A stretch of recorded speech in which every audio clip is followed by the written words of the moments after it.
Ya, muy bien. Vamos a empezar con el tema de pancreatitis aguda. El examen va a ser hasta pancreatitis crónica, el próximo tema más. Hasta ese segmento vamos a abarcar en el examen.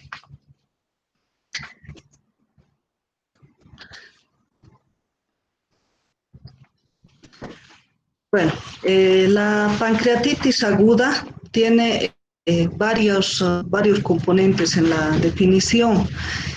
Hay una definición que es la tradicional, donde mencionan que es un proceso inflamatorio agudo del páncreas que se acompaña de un compromiso variable de tejidos regionales y o compromiso sistémico. ¿Qué quiere decir? Que va a afectar al páncreas y a los órganos regionales y también a órganos en forma sistémica. Hay afectación hemodinámica, respiratoria, insuficiencia renal. Entonces, es una enfermedad bastante compleja. Sin embargo, en la mayoría de los pacientes es de curso benigno. Y solo de un 100%, un 20% tiene pancreatitis severa y puede acompañarse de mortalidad de un 20%. Hay otra definición que está basada en la evidencia, tiene un grado de recomendación fuerte con un nivel de evidencia A, donde nos menciona 3 criterios de diagnóstico de la pancreatitis. Y hacemos el diagnóstico con 2 de los 3 criterios, ¿no? El primer criterio es dolor abdominal sugestivo de inicio de la pancreatitis aguda. ¿Qué quiere decir esto? El paciente presenta dolor abdominal en hemiabdomen superior. Inicia en epigastrio, se irradia hacia la región, un dolor en cinturón bastante intenso, de una intensidad muy fuerte. Además, se puede acompañar de cierto grado de hilio, de acuerdo a la gravedad, y también no se alivia con posiciones antiálgicas. Y en muy rara vez se puede aliviar con la posición genupectoral. Entonces, esas características tienen que tomar en cuenta para el diagnóstico de pancreatitis aguda o sospechar. El segundo criterio diagnóstico es laboratorial, se refiere a la lipasa o amilasa, que para cumplir el criterio diagnóstico debe estar elevada en 3 o más veces del valor de referencia, del valor normal. Y el tercer criterio son hallazgos característicos en estudios de imagen, como la tomografía o la ecografía. La clasificación de Atlanta nos define la gravedad de la pancreatitis aguda. Se define pancreatitis aguda leve como la disfunción orgánica mínima del páncreas con buena respuesta al tratamiento y recuperación sin complicaciones, ¿no? Un 80% de los pacientes van a tener este tipo de pancreatitis. La pancreatitis aguda grave representa un episodio de pancreatitis que cursa con alguna de las siguientes complicaciones. 1. Fallo orgánico, donde vamos a definir fallo orgánico por una de las 4 situaciones que voy a mencionar. Insuficiencia respiratoria que se manifieste por una PaO2 menor a 60 milímetros de mercurio. Insuficiencia renal manifiesta por una creatinina superior a 2 miligramos por decilitro. Shock, cuando la presión arterial sistólica está por debajo de 90 milímetros de mercurio. O la presencia de hemorragia digestiva alta que esté cuantificada en más de 500 ml de sangre en 24 horas. Y 2, complicaciones locales. Las complicaciones locales pueden ser necrosis, pseudoquiste o absceso pancreático. ¿Qué es la necrosis? Es la presencia de tejido no viable que se asocia a necrosis grasa peripancreática y que en una tomografía dinámica afecta por lo menos un 30% de la glándula. El pseudoquiste es la presencia de colecciones de jugo pancreático que está rodeado por una pared de tejido de granulación o fibroso, no una pared verdadera como lo tienen los abscesos, y se desarrolla como consecuencia de una pancreatitis aguda, crónica o un trauma de la glándula pancreática. Y el absceso pancreático, que es una colección de pus bien definida, que puede ser intraabdominal, que generalmente es próximo al páncreas. La clasificación de Petrov es una clasificación europea. En Europa se maneja más esta clasificación. En cambio, la de Atlanta se maneja más en Norteamérica. La clasificación de Petrov tiene una recomendación fuerte con un nivel de evidencia y clasifica a la pancreatitis en 4 tipos. La pancreatitis aguda leve, moderada, grave y la crítica. En la leve vamos a encontrar ausencia de necrosis peripancreática y falla orgánica. O sea, el paciente tiene una inflamación de la glándula pancreática sin necrosis ni falla orgánica. La moderada, donde va a existir cualquier tipo de necrosis estéril, no va a haber infección o falla orgánica de tipo transitorio. Se presenta falla orgánica y remite. La pancreatitis aguda grave se define como cualquier grado de necrosis, pero en este caso ya la necrosis es infectada o falla orgánica persistente. Y la crítica, donde va a haber necrosis peripancreática infectada más falla aguda orgánica persistente. Las determinantes de la clasificación de la pancreatitis aguda tienen una recomendación fuerte con un nivel de evidencia y se basa en factores reales de gravedad y no en factores predictivos. Los factores reales es todo lo que hacemos nosotros en el examen físico del paciente.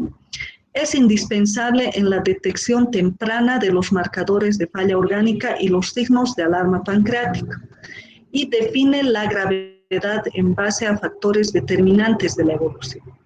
¿Cuáles son estos factores? Son factores locales o sistémicos.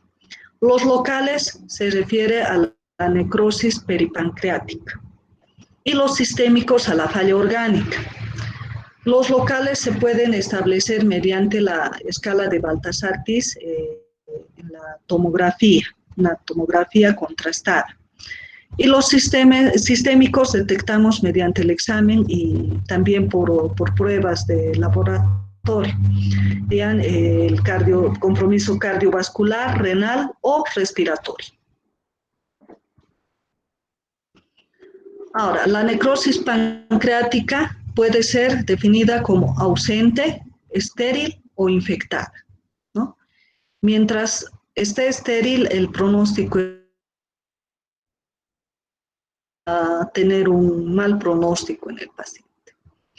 La falla de un órgano puede ser ausente, transitorio, que pase en el lapso de un tiempo, a veces 48 a 72 horas, o persistente, que permanezca por más de este lapso de tiempo.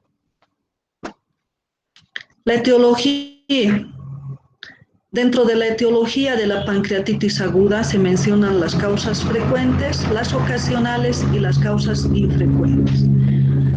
En primer lugar, la etiología se encuentra ocupada por las litiasis de las vías biliares, la coledoccolitiasis, la pancreatitis aguda de etiología biliar, entonces es la primera causa.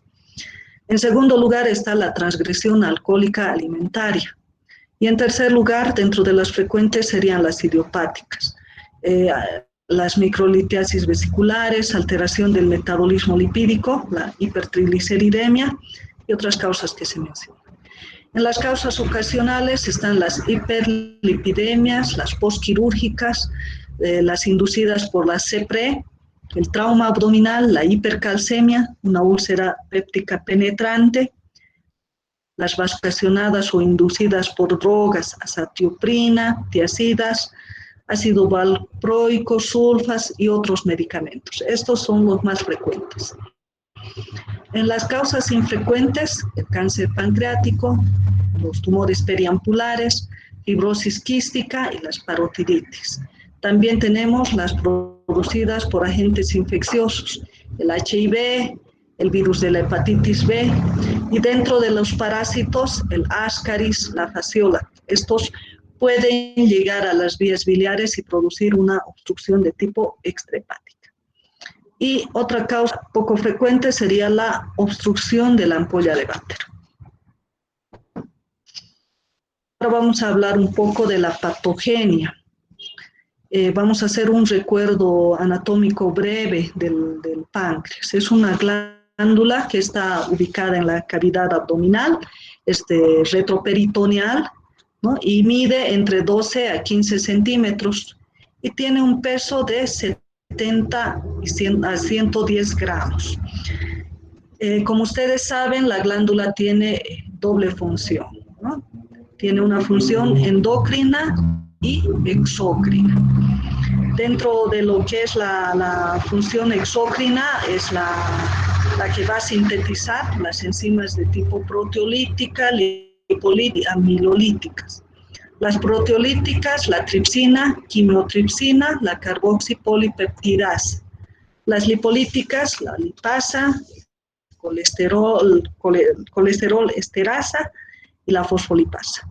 Y las amilolíticas sería la amilasa, ¿no? Las proteolíticas son las que se van a encargar de metabolizar las proteínas. Las lipolíticas, las grasas, y las amilolíticas, sintetizar o metabolizar los carbohidratos. Y la función endocrina está dada por la producción de insulina y también de glucagón, que son las hormonas que van a regular el azúcar en la sangre. Ahora, ¿qué sucede en la pancreatitis aguda? Como dijimos, la primera causa es la litiasis biliar. Va a haber una obstrucción a nivel de los conductos biliares por un cálculo. Esta obstrucción, cuando está a nivel del conducto de Wirsum, va a producir una dificultad o impedimento en el paso del flujo o secreción pancreática. Entonces, toda esta secreción exócrina va a retornar a la glándula pancreática. Y dentro de la glándula pancreática va a haber una activación precoz de la tripsina en las células acinares que va a superar los mecanismos protectores del páncreas, ¿no? Entonces, esto va a producir síntesis sabemos que la síntesis es como tripsinógeno, que hay inhibidores de la tripsina. Cuando se activa dentro del páncreas va a haber una compartimentalización enzimática, se va a activar el calcio, entonces va a disminuir y va a haber una autodigestión de la glándula pancreática, ¿no? Cuando se produce todo este fenómeno, va a haber una respuesta local e inflamación secundaria y posteriormente una reacción inflamatoria sistémica por la liberación de los diferentes factores, como la elastasa, la fosfolipasa 2, va a haber liberación de interleucinas 1, 6, 8, va a haber activación endotelial y formación de radicales libres. Entonces, el compromiso de la glándula, que inicialmente es local, se va a convertir en una inflamación sistémica, una reacción de respuesta inflamatoria sistémica, ¿no? Ahora, la activación del tripsinógeno va a promover que haya una activación de la elastasa y la elastasa va a producir daño vascular hemorrágico. Por eso es que existen las pancreatitis agudas hemorrágicas. También va a activar a la fosfolipasa A, que va a provocar necrosis de coagulación. La activación de la quimotripsina que va a provocar daño vascular edematoso. También va a promover la activación de la acinina calicreína, que va a ser la responsable del edema y de la inflamación. Va a activar la lipasa, va a provocar necrosis grasa. Entonces, todos estos mecanismos se producen y van a causar todo el nivel local y sistémico. Ahora vamos a hablar de la presentación clínica. Dentro del cuadro clínico de la pancreatitis, el dolor abdominal en estos pacientes es localizado en epigastrio, irradiado a ambos hipocondrios y a región dorsal. Como les dije, en cinturón. Es de tipo continuo, transfixiante, que disminuye parcialmente con la posición genupectoral y en ocasiones ni con esta posición. Entonces es un dolor bastante intenso, ¿no? Algunos pacientes presentan náuseas y vómitos. Los vómitos en estos casos pueden ser incoercibles, abundantes, de tipo inicialmente gastroalimentario, posteriormente gastrobilioso, que se presenta en un 80-90% de los pacientes. Presentan distensión abdominal con la presencia de ilio, en un 70-80%. El ilio es también inducido por la hipocalemia secundaria a los vómitos. En la pancreatitis aguda grave se describen los Gray, Turner y Fox, ¿no? El signo de Cullen es un área equimótica alrededor del ombligo, de Turner en los flancos y de Fox que va más allá de los flancos.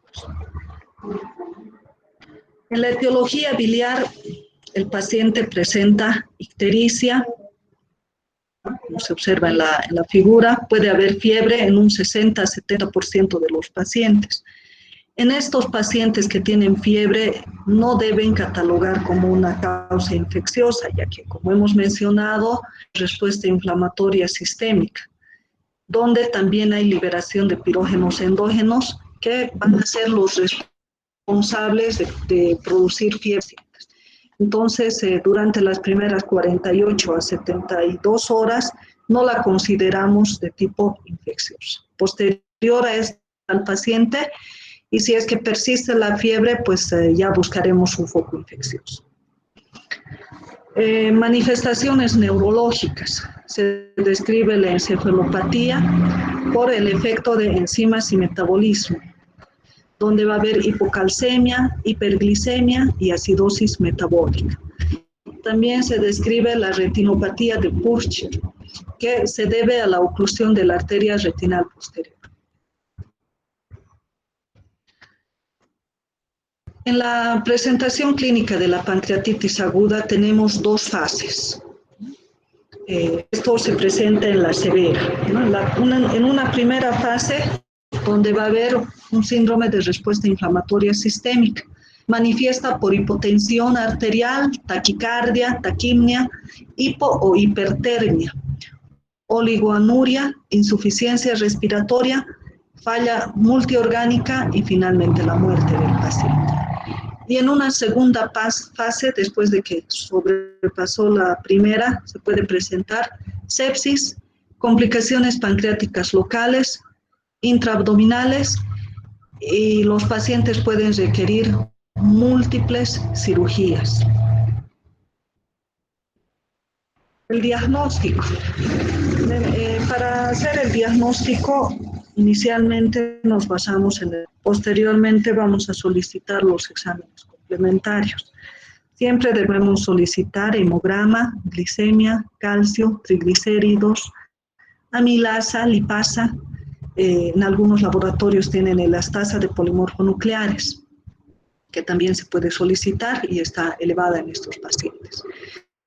En el hemograma, en un inicio también se puede observar leucocitosis, ¿no? Debido a esta reacción inflamatoria sistémica. No siempre va a reflejar un cuadro infeccioso, entonces hay que tener en cuenta este este punto, ¿no? Que es importante para no iniciar antibióticos en los pacientes. La glicemia puede estar incrementada. El calcio, cuando está disminuido, menor a 8 miligramos por decilitro, tiene un pronóstico malo. Generalmente disminuye en los pacientes con pancreatitis aguda severa. Los triglicéridos para provocar pancreatitis aguda tienen que estar elevados por encima de 1000 miligramos por decilitro.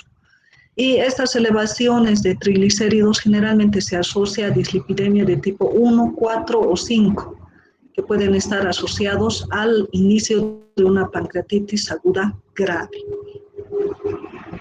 La amilasa y la lipasa, como les mencioné, para hacer diagnóstico de pancreatitis aguda, tienen que estar en relación al valor de referencia. La elastasa de polimorfonucleares se eleva máximo a las 24 horas y tiene una sensibilidad de 82 a 93%. Vamos a ver también los exámenes por imagen. Se solicita radiología convencional. Se debe solicitar una radiografía simple de abdomen, una placa de tórax, ¿no? Una TEA de tórax. En la simple de abdomen vamos a encontrar diversos signos de pancreatitis aguda, como es el asa centinela, el signo del colon cortado. El signo del colon cortado es a nivel del colon transverso, donde se observa una imagen redondeada y a nivel del centro no se observa nada. El borramiento del psoas. Y también cuando hay ascitis puede observarse la imagen en vidrio esmerilado. En la placa de tórax podemos evidenciar atelectasias basales, elevación del diafragma y derrame pleural. En algunos pacientes que tienen ascitis secundaria a la pancreatitis, que generalmente se presenta en la grave, se debe realizar paracentesis, una paracentesis diagnóstica. A la vista se observa un líquido acítico de color marrón o negruzco. Esto nos está traduciendo a una pancreática. También se puede evaluar la infección mediante la observación de la celularidad, ¿no? El predominio de polimorfonucleares. Y en la infección el aspecto del líquido es turbio y purulento. Entonces hay que hacer un examen citoquímico del líquido acítico, donde nos van a informar el recuento de leucocitos. Para determinar infección tienen que estar elevados por encima de 200 por milímetro cúbico. Y de estos debe haber predominio de polimorfonucleares. También se evalúa la presencia de hemoglobina, de proteínas, ver si hay amilasa o lipasa, DLH, la deshidrogenasa láctica, y también se debe hacer tinción Gram para ver si se observa alguna bacteria Gram positiva o negativa. Se debe llevar a un cultivo y antibiograma para el aislamiento de la bacteria. La ecografía abdominal y la tomografía axial computarizada, que tiene que ser en estos casos dinámica. La ecografía se debe realizar inmediatamente ingresa el paciente, ¿no? Y la tomografía se debe solicitar y es útil posterior a las 48 a 72 horas, ¿no? Después de este tiempo nos va a dar una magnitud de la severidad de la pancreatitis. Va a detectar las complicaciones y va a identificar y cuantificar el grado de necrosis del parénquima y periparénquima. La resonancia magnética tiene una sensibilidad similar a la tomografía, pero tiene mayor sensibilidad para detectar tejido sólido de una colección. Y de esa manera nos permite detectar cambios morfológicos en forma más precoz, dando un mayor rendimiento en la diferenciación del edema y la necrosis. La colangiopancreatografía por resonancia magnética es un método no invasivo que va a obtener imágenes detalladas del árbol biliar y del árbol pancreático. Nos va nos va a informar de la presencia de cualquier anomalía anatómica de los conductos biliares, pancreáticos, y también va a detectar la presencia de líquidos. Tiene una alta sensibilidad, sin embargo, en nuestro medio tiene poca disponibilidad. La colangiopancreatografía endoscópica retrógrada, CEPRE, está indicada en la pancreatitis aguda de etiología biliar, cuando el paciente tiene ictericia. También es útil en el diagnóstico de divertículos ampulares, periampulares, páncreas divisum y parasitosis. Acá tenemos imágenes de una tomografía abdominal, donde se observa, en esta imagen, observamos dilatación de las vías biliares. Y en esta otra imagen de la derecha podemos observar un páncreas aumentado de tamaño, cabeza bastante grande, se observa el cuello, el cuerpo y la cola, que están con edema. Que hay otras imágenes igual, con edema de la glándula pancreática. En esta otra imagen podemos observar líquido. El líquido en la ecografía se ve de color negro. Acá se observa mal definido el páncreas, pero con bordes irregulares, ¿no? Pancreatitis más severa. Esta es la presencia de imágenes de colecciones. En este caso sería un absceso. En los abscesos el contenido es heterogéneo, puede haber como bridas que separan. Esta es la imagen de un pseudoquiste. El pseudoquiste muestra una imagen generalmente redondeada con contenido anecoico.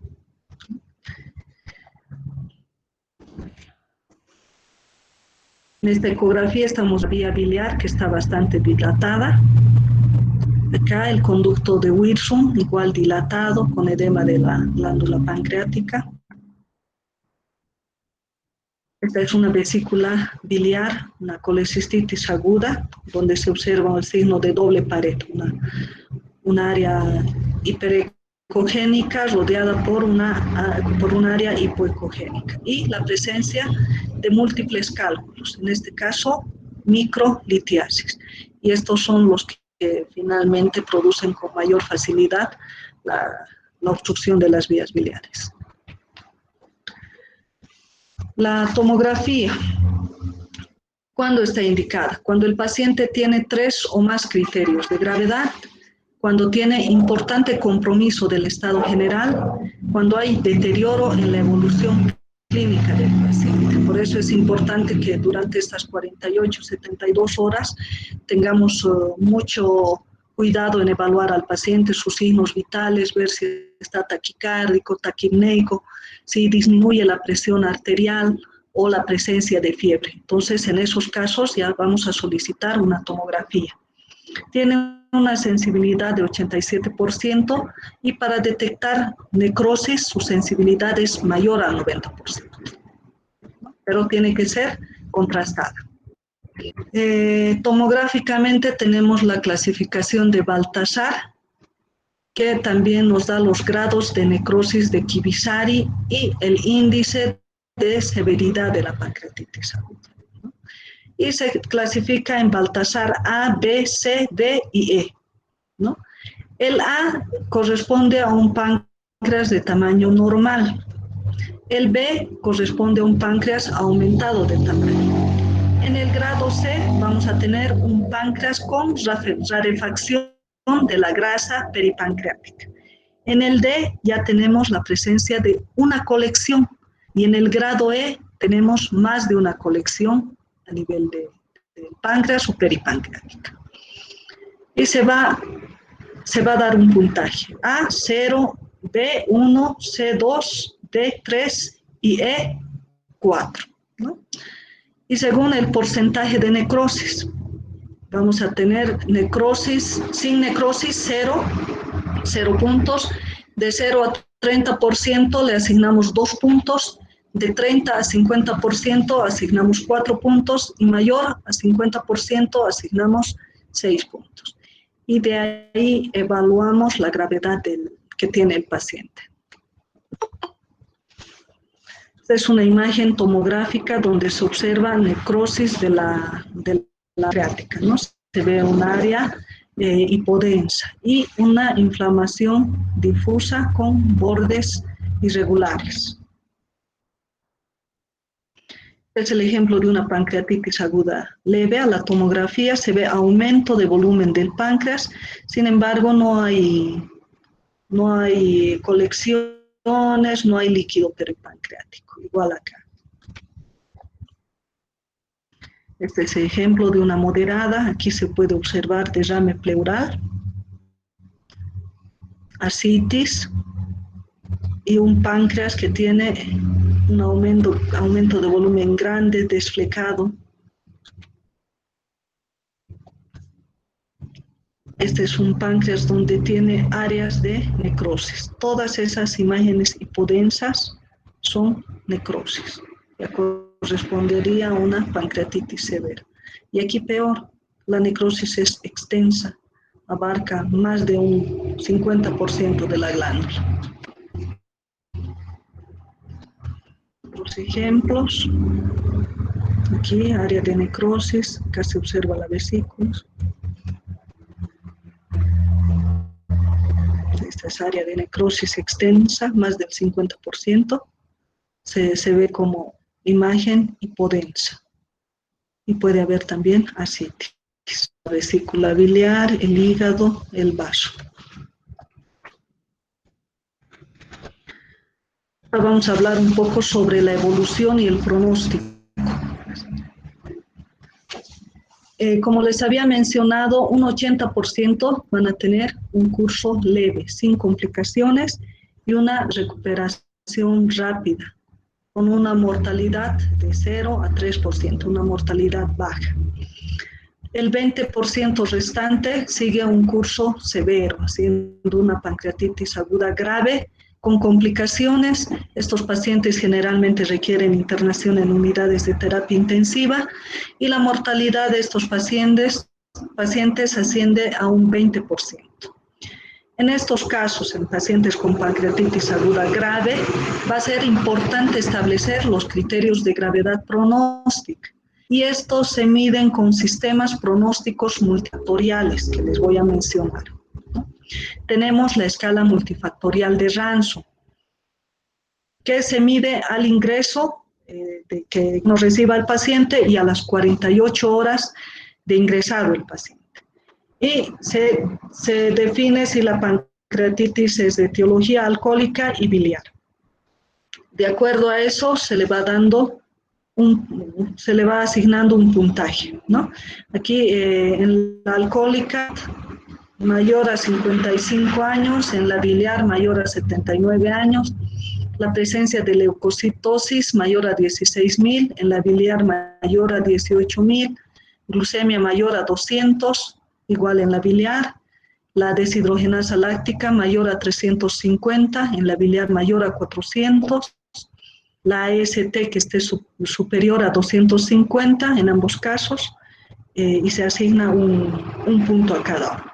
Y a las 48 horas, descenso del valor del hematocrito, más de 10% en ambos, aumento del nitrógeno ureico en más de 5 miligramos por decilitro, y en la biliar mayor a 2 miligramos por decilitro. Disminución del calcio, menos de 8 en ambos casos.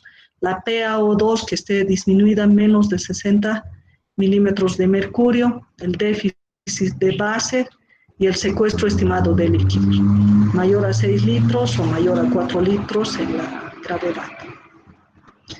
En la biliar, perdón.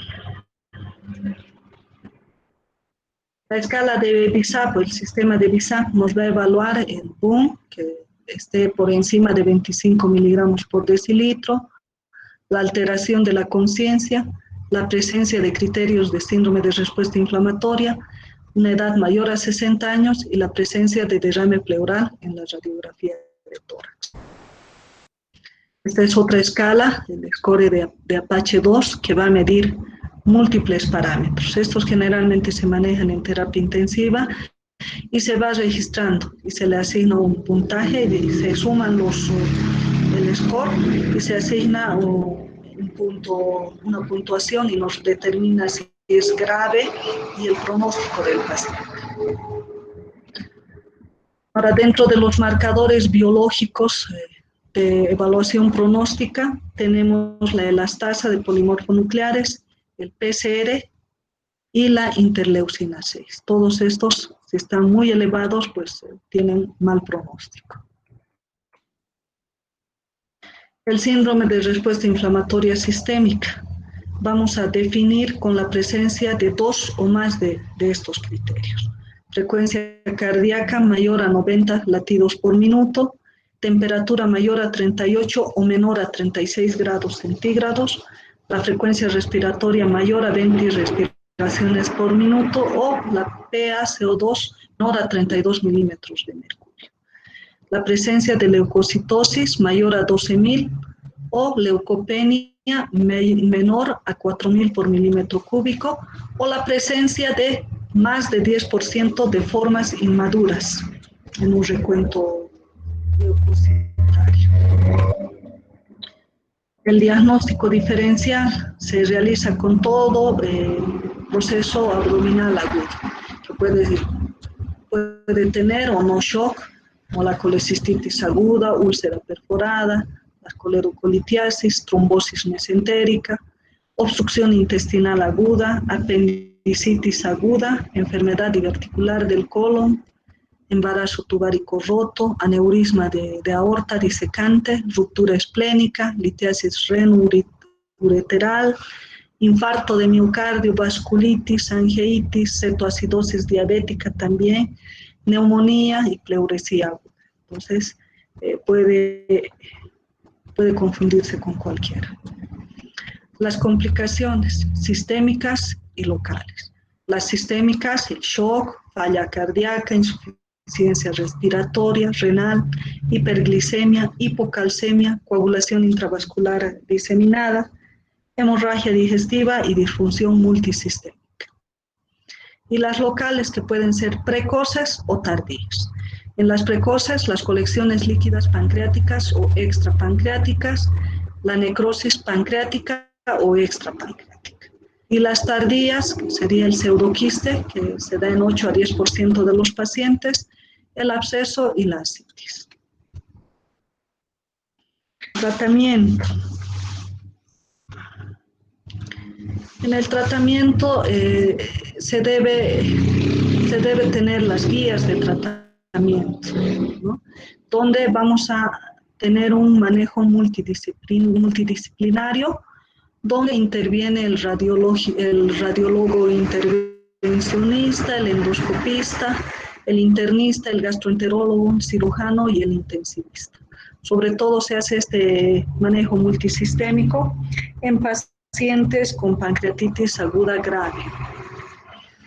El manejo terapéutico.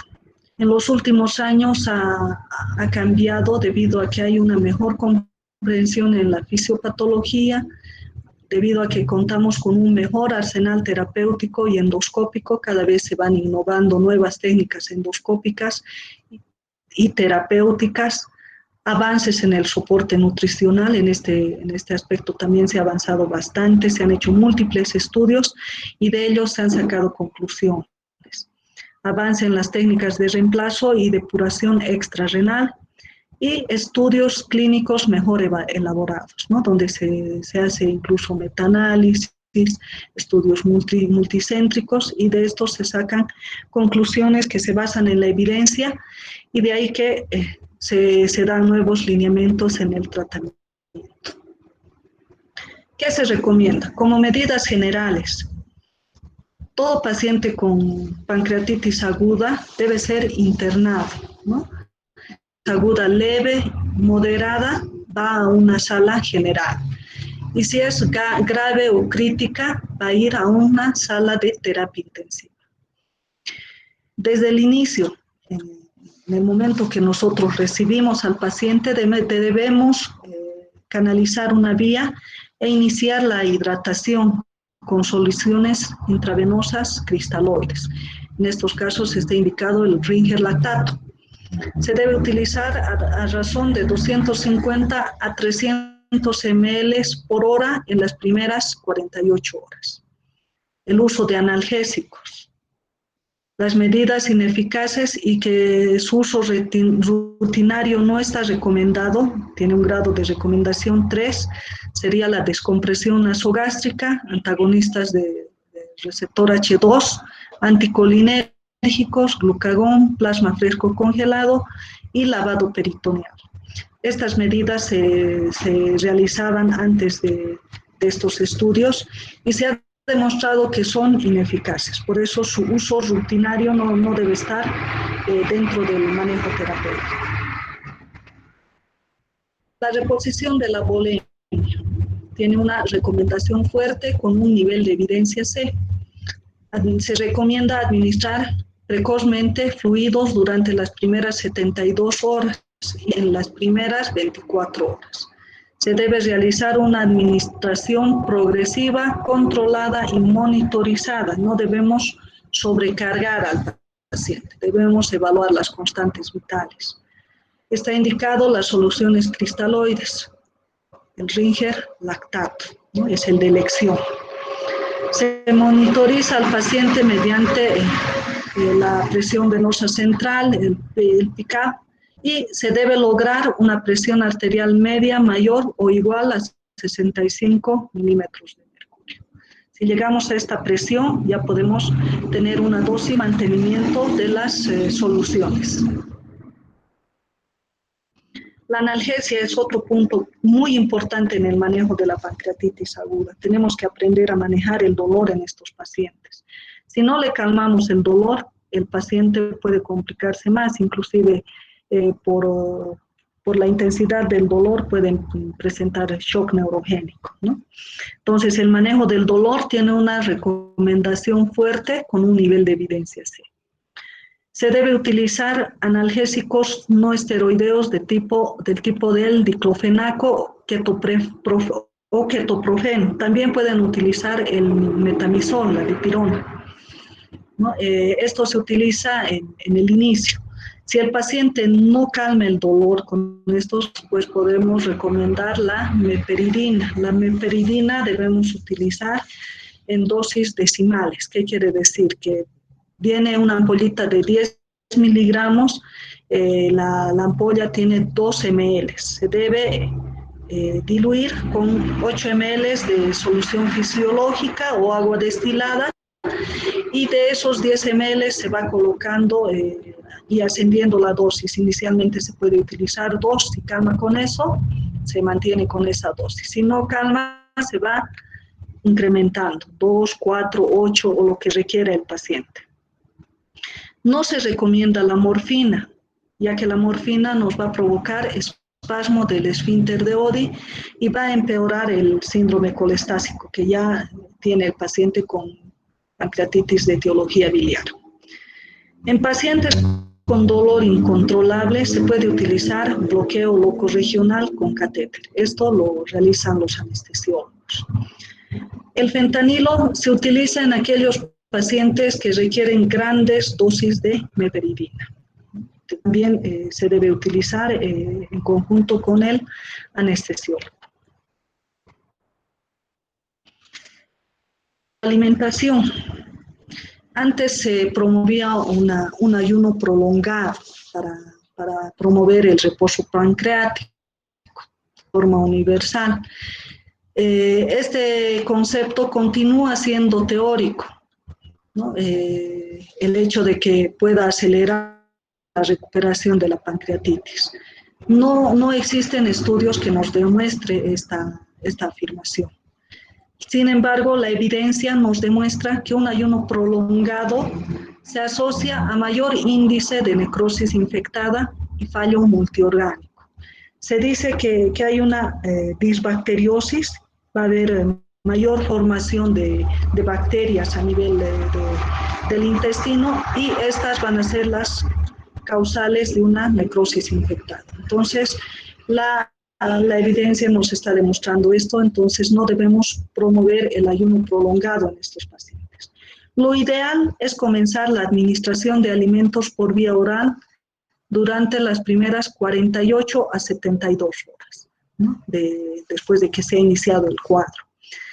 El paciente nos va nos va a orientar en el inicio de esta dieta, ya que ellos empiezan a sentir hambre, manifiestan hambre y tienen deseos de comer. Y también hay que evaluar si el paciente tiene o ya no tiene dolor, que es otro parámetro que va a ayudar. Y si el paciente nos tolera los líquidos, pues ya podemos iniciarle líquidos e ir progresando. Líquida completa y finalmente dieta blanda. En la pancreatitis aguda leve, tenemos la recomendación fuerte con un nivel de evidencia B. Se debe solamente instaurar NPO estricto hasta las 48 horas de ingreso del paciente. La colocación de sonda nasogástrica no es indispensable en este paciente, ¿no?, con pancreatitis leve. Solo si tendría vómitos incoercibles. En ese caso le vamos a colocar la sonda para descomprimir el abdomen y de esa forma vamos a evitar esa molestia de los vómitos. Se recomienda el uso de glutamina. Sin embargo, no está recomendado el uso de probióticos. No se ha visto que tenga una acción superior en la evidencia. La dieta se va a iniciar con 100 a 300 ml de líquidos claros cada 4 horas. Si es que tolera, se va a progresar a dieta blanda por 3 a 4 días. ¿No? En todo ese tiempo se va a evaluar al paciente y posterior a este lapso de tiempo ya podemos considerar el alta. El contenido calórico se aumenta desde 160 hasta 640 kilocalorías por comida. Se sugeriría iniciar con 250 kilocalorías y menos de 5 gramos de grasa, progresando al quinto día a 1700 kilocalorías y 35 a 40 gramos de grasa. Ahora, eso sería en la pancreatitis aguda leve. En la pancreatitis aguda moderada, grave y crítica, ya varía un poquito el manejo. Tiene una recomendación fuerte con nivel de evidencia A y B. También se debe iniciar en forma precoz la dieta en las primeras 48 horas después de la reanimación inicial. Sin embargo, en estos pacientes está recomendada la nutrición enteral en relación a la nutrición parenteral. ¿Qué es la nutrición enteral? Es pasarle una sondita desde la boca que llegue hasta el yeyuno.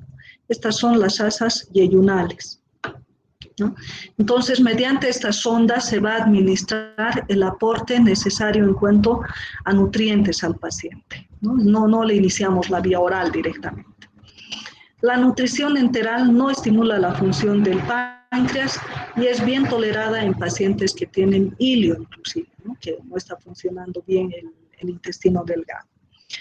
Deberán calcularse bien los requerimientos energéticos para cada paciente. La nutrición enteral está indicada en pancreatitis aguda grave, como dice el mencionado. La nutrición parenteral se realiza mediante instalación de vía central, ¿no? Se dan diferentes preparados a través de venoclisis, ¿no? Esta está indicada si los pacientes no disponen de un acceso yeyunal o si no toleran la nutrición enteral, ¿no? Se inicia antes de las 48 horas de ingreso y se recomienda mantener un mínimo aporte de nutrientes por vía enteral. La nutrición parenteral, sin embargo, tiene algunas desventajas, ¿no? Entre ellas es mayor complicación metabólica, entre ellas la hiperglucemia, puede producir infección del catéter y los costos hospitalarios son más elevados, es bastante costoso. Los medicamentos específicos para la pancreatitis, tenemos los inhibidores de las proteasas, que tienen un grado de recomendación débil con un nivel de evidencia B. Se puede realizar infusión intravenosa de proteasas que reduce la mortalidad y complicaciones en la pancreatitis aguda, grave y crítica. Los bloqueadores de la tripsina más recomendados, la proteína, Bexate y el mesilate. No tienen utilidad en la pancreatitis aguda leve ni moderada, ninguno de estos medicamentos. En cuanto al tratamiento con antibióticos, tiene una recomendación fuerte con un nivel de evidencia a las siguientes pautas. El primero, los antibióticos profilácticos no disminuyen la tasa de necrosis infectada. No está recomendado en pancreatitis aguda, moderada, grave o crítica, ¿no? Solo debemos iniciar antibióticos cuando hay evidencia de infección, ¿no? En caso de prescribirse, no debe ser por más de 7 a 10 días para evitar una superinfección por hongos. No se recomienda el uso de fluconazol profiláctica, que es un antifúngico. Entonces, ¿qué vamos a hacer cuando tenemos infección? En la necrosis pancreática infectada, el medicamento de elección es el imipenem, que debemos utilizar a dosis de 0,5 gramos cada 6 horas. Esa es la dosis que se utiliza.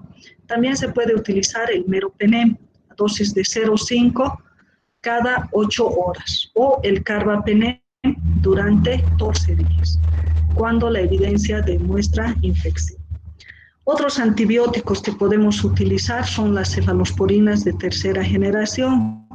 Pueden utilizar ceftriaxona o cefotaxima. La ceftriaxona a dosis de 1 gramo cada 12 horas y la cefotaxima 1 gramo cada 8 horas. La piperacilina también, la meslociclina, las fluoroquinolonas como la ciprofloxacina y el metronidazol. Se puede asociar cefalosporina con metronidazol o fluoroquinolonas con metronidazol. La colangiopancreatografía endoscópica retrógrada. Tenemos dos tipos de indicación en estos casos. La urgente, que se realizaría en las primeras 24 horas, y la temprana se realiza después de las 24 horas hasta las 72 horas. La urgente está indicada en pacientes que tienen colangitis, donde está contraindicado la colecistectomía, ¿no?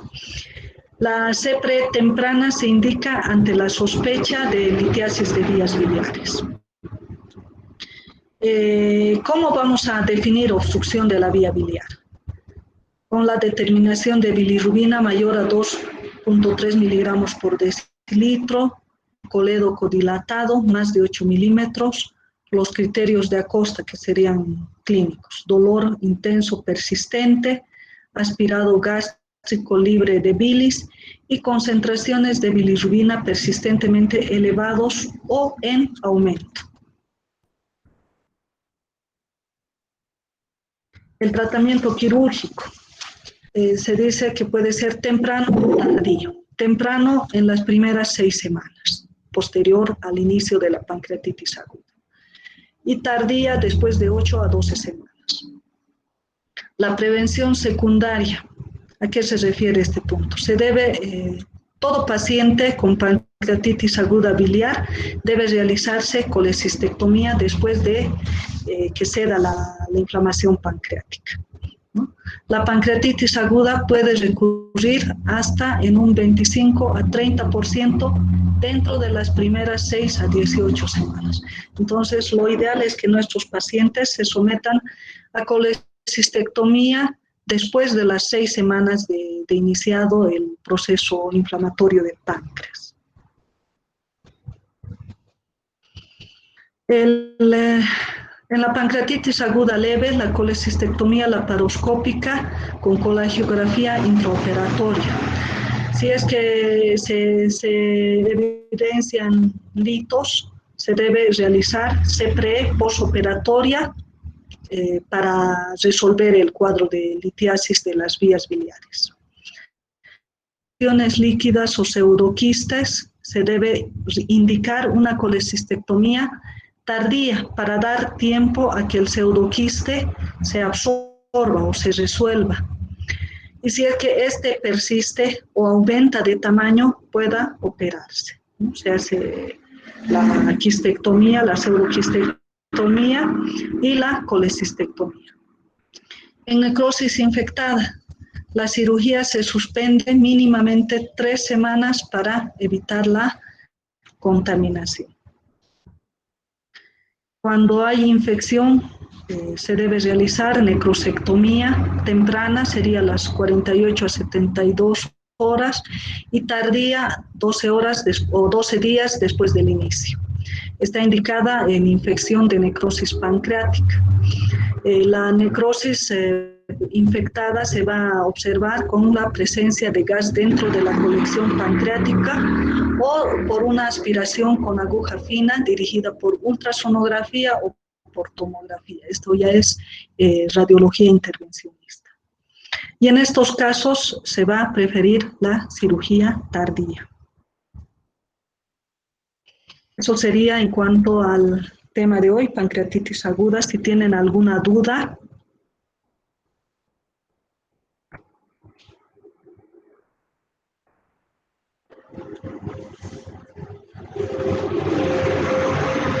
¿Todo quedó claro? Sí, doctor. Ok. Bueno, si tienen alguna duda, pueden escribir al WhatsApp o a su compañero, porque a veces no leo los mensajes por falta de tiempo. La tarea yo creo que ya la subieron, tenían tiempo hasta la medianoche de ayer, entonces mañana ya les pongo otra tarea que también van a tener 48 horas para presentar. Listo, buenas noches. Gracias, doctora. Buenas noches. Chao.